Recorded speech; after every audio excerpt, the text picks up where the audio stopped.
अस्सलाम वालेकुम प्यारे बच्चों, मैं उर्दू टीचर बशीर अहमद मीर।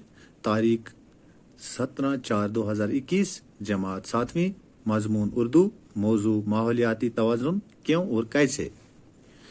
बच्चों, अब आप अपनी किताब के सफ़र नंबर 11 पे जाइए और हम पढ़ेंगे आज माहौलियाती तवाज़ुन क्यों और कैसे, इसके बारे में जानेंगे। चलो पढ़ते हैं। हमारे इर्द गिर्द जो हवा, पानी, पेड़ पौधे और सैकड़ों किस्म के जानदार हैं, यही हमारा माहौल कहलाते हैं। इन सब का आपस में गहरा ताल्लुक है। अगर इनमें से किसी भी एक अंसर में खराबी पैदा हो जाती है तो सारा माहौल बिगड़ जाता है और इसका हम सब पर बराह रास्त असर पड़ता है।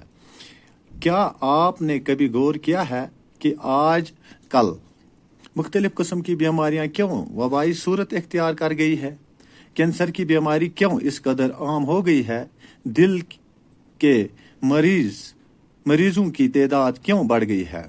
लोगों को सांस की तकलीफ क्यों हो रही है?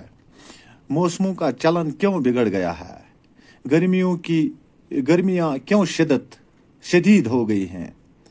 जाड़े में बर्फ बारी क्यों कम हो गई है? दरियाओं का पानी क्यों उथला और गंदला हो गया है? शफाफ पानी के चश्मे अब क्यों सूख गए हैं? इन सब की वजह बस यही है कि माहौल के मुख्तलिफ अनासर में जो एक कुदरती तवाज़ुन था वो अब बिगड़ गया है। इसके लिए हम सब जिम्मेदार हैं।